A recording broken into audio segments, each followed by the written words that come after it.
Sure. So pretty much I have done like 4 LinkedIn Live events so far. Probably this was my fifth one recently. So I essentially use StreamYard to schedule the live, put a description, put like a fancy photo, and then send the invitations. So you're allowed to invite like 1,000 people per week. So if you schedule a live 2 weeks like prior to your actual date, then it allows you to invite 2,000 people. And you can select, it's quite an easy process. You just select people that you want to invite, or you can even filter it based on company, location, and all of that. So I did a live recently with, I had like 350, actually 360 people who were attendees, but then like almost close to none showed up. So Okay. that's the caveat that Ermos was talking about. So you're looking at it from the point of a negative, Mitesh, and I get it, because at the end of the day, it's bums in the seats, right? I'll tell you how I look at it. I look at it as you got 360 people to say, yeah, you know what? I wouldn't mind coming to this live event, right? Or LinkedIn Live. Yeah. So as with anything, I'll give you an example. So when I was training my advisors, like we're talking brand new advisors, right? Like there was a process you had to take. So and I apologize, I'm sure going to miss some steps, but the first step was the prospecting, right? You reach out. And then for the amount of reach outs, then you get a certain amount of people that actually pick up the phone. And then from the amount of people who pick up the phone, a certain percentage will book a meeting. And then from the meeting, certain amount of people are going to show up. And then there might have been like 8 or 10 different, I'll call it a bottleneck, right? Because it becomes a little bit less. And then a lot of times, a simple tweak here and there to kind of get you past one of these things made like an enormous difference. So I look at your scenario, and I'm not thinking, oh, it doesn't work. You get all these people clicking, yes, I'm going to come, and they don't come. I look at it differently. I look at it as you found a way to invite 2,000 people, of which 350 people or 360 people said yes. Your just next bottleneck is getting the people who say yes to actually show up. Like that, Yeah. that is your next step. Because even if you got just 10% of those people who said yes that didn't show up to show up, that's like 35, 36 people in a room. And I don't care how bad you are. I'm not saying you're bad, but I don't care how bad you are. You put 35 people in a room, you're going to get some interest, right? Absolutely. Yeah. So, I mean, maybe offline we can talk about it some more, but I would love to maybe work with you to see how we can get more people to actually show up. I mean, have you thought about, I mean, I have some ideas, but I wouldn't mind throwing it out there, because if we can get this to work, we can share this with everybody. And my goodness, that would be phenomenal if we can do a presentation every couple of weeks and have 20, 30, 40, 50 people in that room. Oh, I think it can work if your compliance allows you. Like it's in fact, I was talking about it last week where compliance is not an issue, but then literally today I spoke with my company because if you can invite people from a business page, then it allows you to get the email addresses of people who are registering. So But you're not that's a using big email. You're doing LinkedIn invites. correct. So, but if you are creating a LinkedIn event from a company page, then you can have a registration form where people can put their email addresses. So they have to. So Mhm. immediately you can just increase your email list if you do it through a business page. But then you have compliance restrictions because it's a business page of a company. Sorry, when you say business page, you're talking about a LinkedIn business page? Yes. So like mine is an individual page. So I have a company in Dubai, like who I work for, essentially. And if they send the invites, then we can just capture email addresses. Okay. Okay.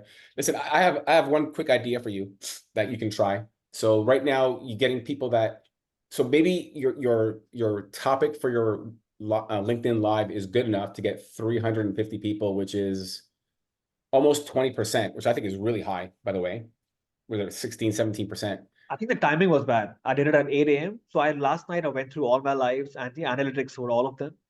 And I realized that the ones that did relatively well, with where I had like 18 people live and approximately 1,000 minutes viewed, those were the ones when I did them in the afternoon time Okay.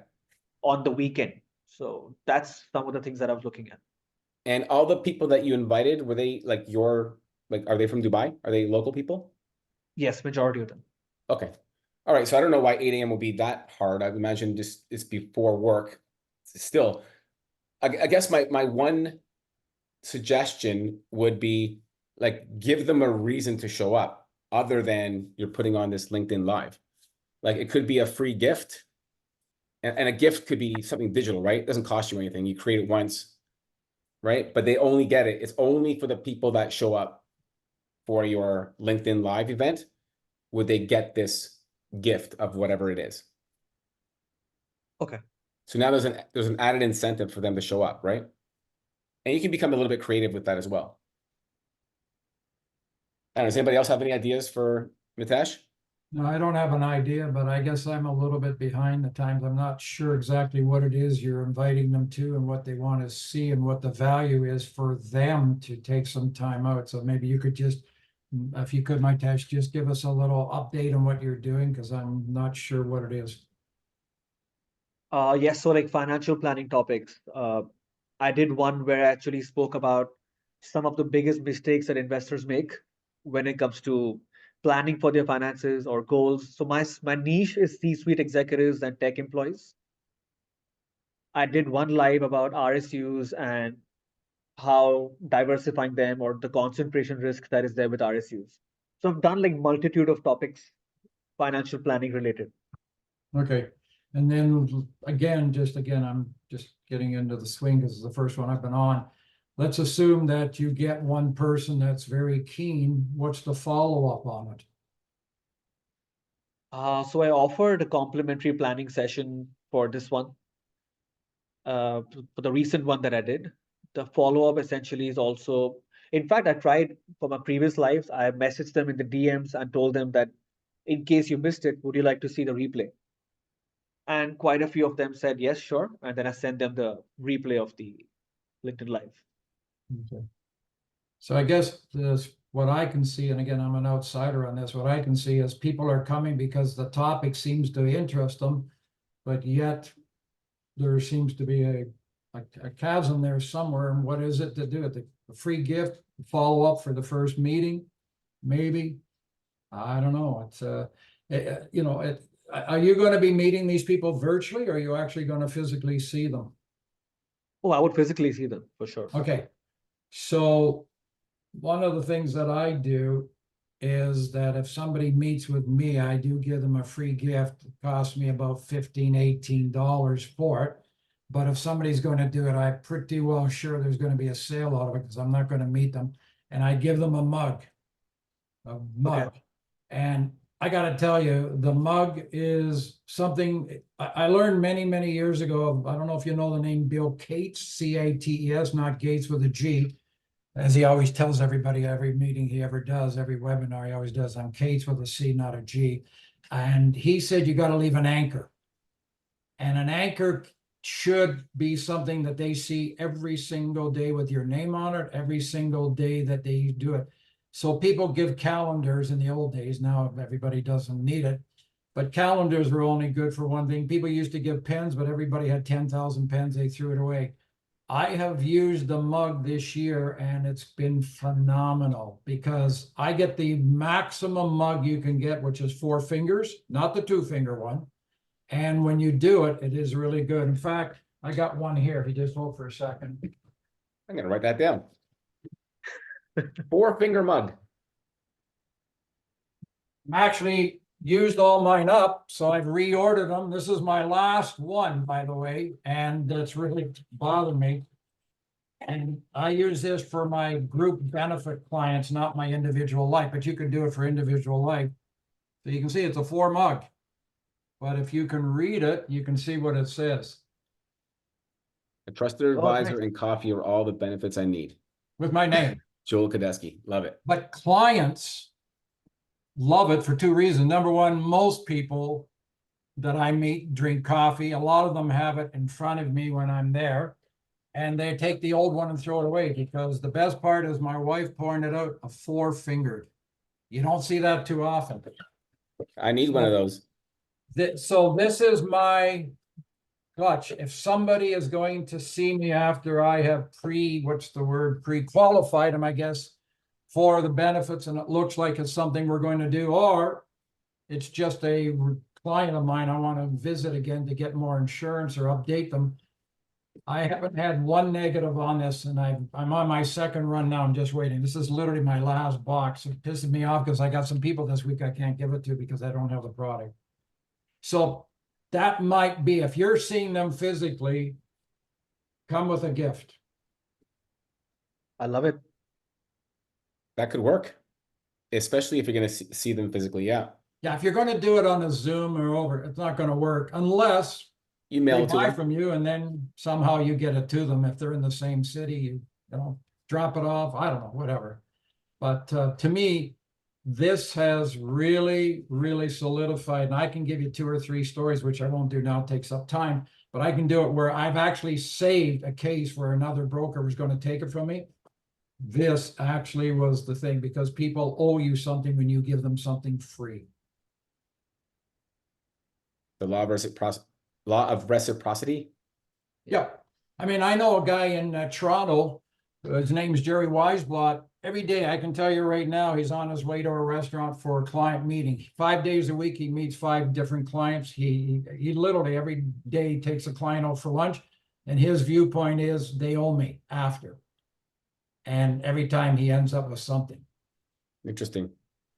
Yep. And he's been Alright. doing it for years. He spoke at the Canada Sales Congress about 3-4 years ago, and he only talked about how he made sales, and that was it. Just talked about go take a client out for lunch. They owe you. And if you get a client that owes you, they're going to buy from you because they feel they have to. Not because they want to, but they have to. But there'll be clients that you pre-qualified that you know is going to be good. You're not going to get a guy that just wants a free meal or a free mug. That's not going to work.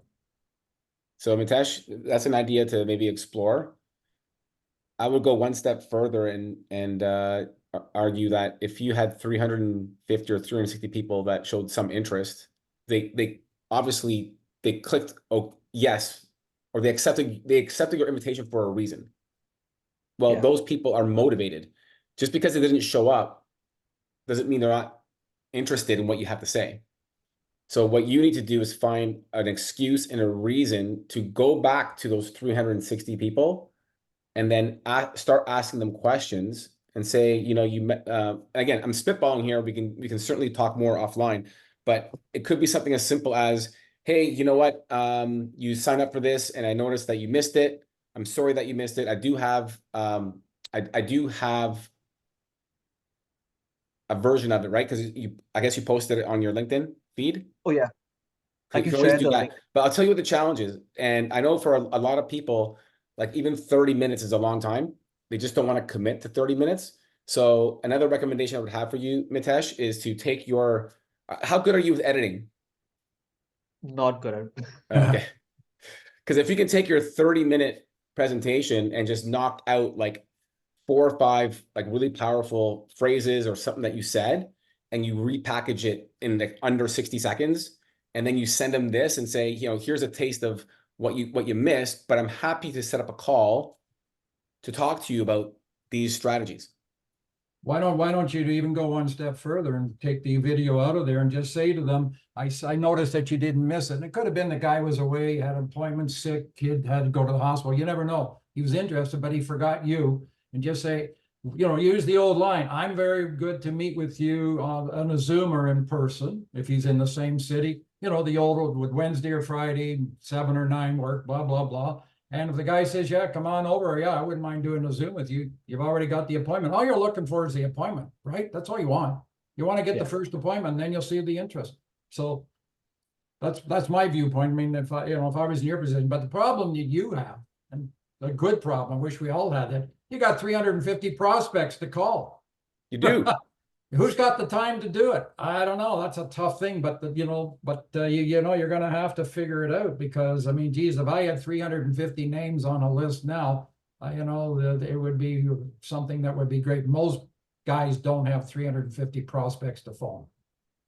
Yeah, but I don't have the number, so I'll probably have to reach out to them on LinkedIn. Okay, but my Yeah, point, yeah, you can do it understand all why different I'm ways. You don't excited have for to you, make a Mitesh? phone call. You can do it all different ways, you're right? But you've got to follow up. If they're getting lost, then they're not going to come back to you again. You got to. Everybody's got, even if it's just a simple message to them saying, "Sorry, I missed you. Could we talk next Wednesday or Thursday, 7 or 9?" If they answer, they answer. Listen, what's the 2% of all people cold calling will buy and respond?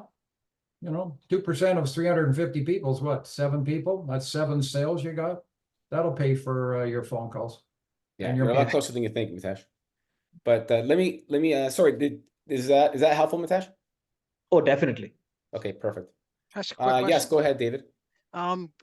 You mentioned, I liked your idea, Ermos, about sending that little video clip. If you could chop it up a bit, can that video clip be sent through LinkedIn messaging, or do they It don't can. accept it? It So can. one of my advisors that I work with, he had problems, challenges prospecting, and he's got a very, very defined niche market, which made it an even bigger challenge. So him and I kind of brainstormed, and we kind of landed on him doing webinars, because he's very smart. He sounds very articulate, and he's just an overall really good speaker. Like, he comes across as being a really good speaker. So we went down that route, and bit of a funny story. So he kind of fought me on it, because he didn't think it was going to work. And I said, just trust me, trust the process. Very first webinar he did, he had exactly 0 people show up, like 0. And then he was a little bit depressed. And I go, why? I go, this is perfect. You had 14 people RSVP. You had nobody show up, but you got this 30-minute presentation that you just created. And all he did is he chopped up exactly what I just said. He chopped up all the best pieces, and then he started sending those pieces to all the people that RSVP'd. Oh, I just got a call coming in. Right? And he ended up booking meetings. And then he did it again the second time. And this time, I think he had like 2 or 3 people show up. He's done it a third time, and now 12 people showed up. So what happens is you start to gain momentum, and more and more people start to show up. Plus, he's refining his process as well. And right now, like, he's averaging 2 new clients per month, and that is the only prospecting he does. He does nothing else. He does just the webinars. Sorry, the webinar isn't on LinkedIn because it's not on LinkedIn Live. He does the webinar, but he uses the clips that he creates and he uses that as marketing through LinkedIn. So it works, it's effective. But as with anything that's worthwhile, it does take some time. You got to figure some stuff out. But now he's averaging 2 clients a month, and that's all he's doing right now. So he's not only saving money, because he was paying money for prospecting, because this is free, but it also saves him time, because now it's like he's got 3 webinars. He doesn't need to prep anymore because he's done them so many times. And now it's basically click and play. That's it. Is that something you think you can do, David?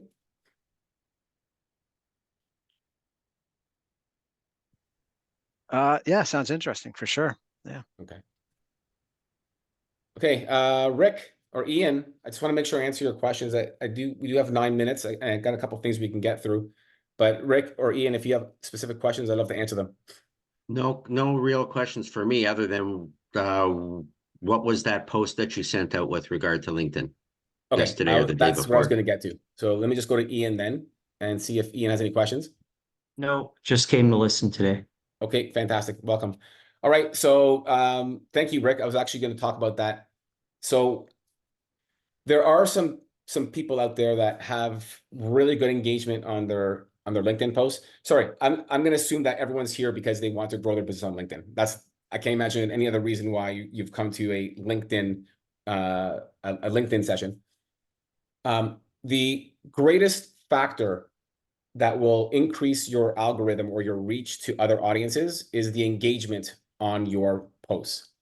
LinkedIn is all about engagement. If you've noticed, there are no videos that go viral. You're not going to see anybody with 2 million views on a post. It doesn't happen because LinkedIn actually, I would say they restrict it, but it's not meant for that. LinkedIn is all about engagement. They want you to post, they want you to comment, they want you to like They want you to interact with other people. It's all about connections on LinkedIn. So they reward people that get engagement on their own posts through comments or likes, but they also reward people who actually go out and comment on other people's. So if you are a regular on LinkedIn and you post on a regular basis, you may have noticed that on days that you just happen to be more active, so maybe scrolling through other people's posts, clicking on them, liking them, commenting on them, all of a sudden your posts started doing better. You're not losing your mind. It's not a coincidence. It's done on purpose. That's what LinkedIn wants.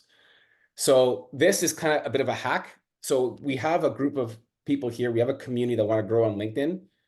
So what we could do is, if you are interested, just put your LinkedIn profile link in that post. I'll add you to the list.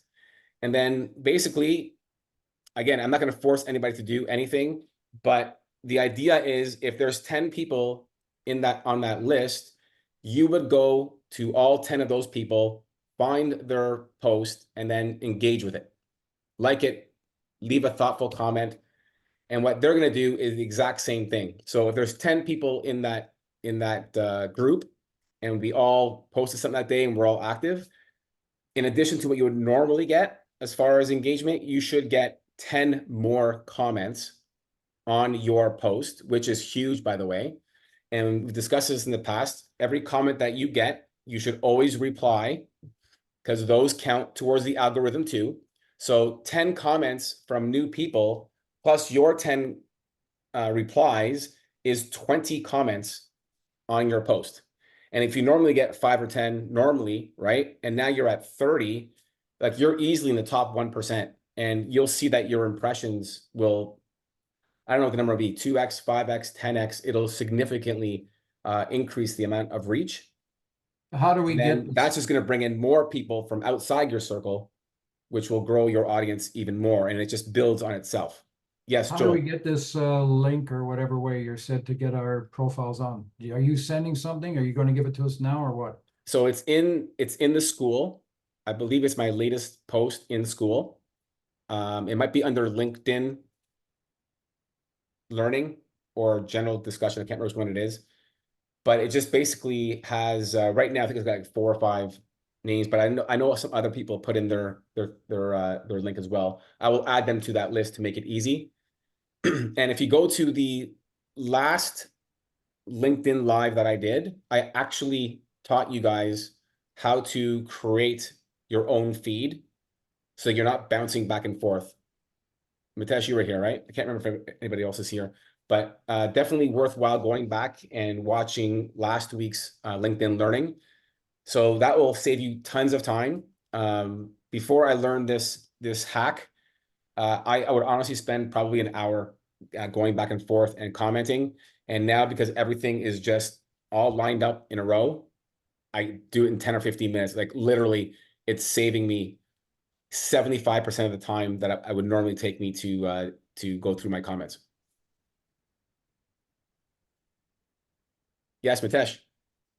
So regarding the comments, is it like, so it's favorable with the algorithm regardless of who's commenting? It's just the numbers that matter? Yes. Okay. So that's a great question. I'll kind of explain how the algorithm works. So let's just say you have 1,000 connections, right? When you post something, LinkedIn will dip your toe in the water, and they'll send out, they'll put 50 of your connections, your post will show up on their feed, right? If no one touches it, LinkedIn's going to say, sorry, Mitesh, your post sucks today. We're not going to push it, and it's going to die, right? But if 3 or 4 people comment and they like it, then LinkedIn's like, hey, Mitesh, I think you're onto something here, brother. It looks good. Not quite sure yet. Now we'll expand it a little bit. Now we're going to expand it to 100 of your connections, right? And now if there's more engagement, then it grows, then it grows, then it grows, right? So the more engagement you get, the more of your own connections will receive it, regardless of who comments. More of your connections will actually see your post, which hopefully at this point, we've beaten a dead horse at this point. Most of the people in your connections should be your ideal client, right? Potential client. So that will expand it. Now, the good thing is how you get outside of your circle is, Mitesh, if you post something and then I comment on it, a certain number of my connections will see Ermos commented on Mitesh's post, and that's how you grow your audience to other audiences that you're currently not connected with. So there is zero downside.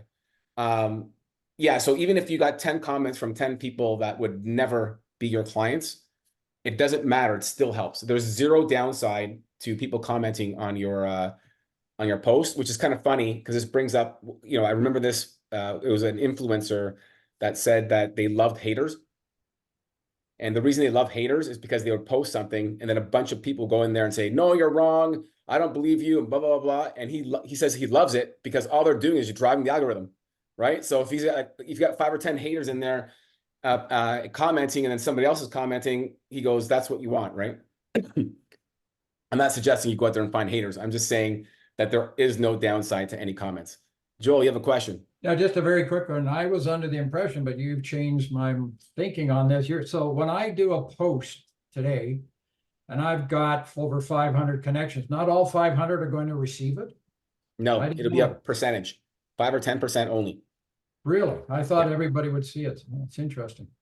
No, it's not everybody. No. And the other question is, I'm getting comments on some of my posts, but it might be a week, 6-10 days later. Is it because people are just picking in, or just came to them? It could be anything. Usually after 3 or 4 days, sometimes a little bit longer. Certainly within a week, like your post is pretty much dead at this point. Yeah. Meaning that it's not being pushed out by LinkedIn at all. Now that doesn't mean that other people can't find it, because sometimes they may like your first couple of posts, and that will encourage them to kind of keep digging deeper to see what else you have to say. And then occasionally somebody will come across a post that you did 2 or 3 weeks ago and then comment on it. That's how they commented on it. But No, it's that's what certainly not happened. being pushed out by LinkedIn.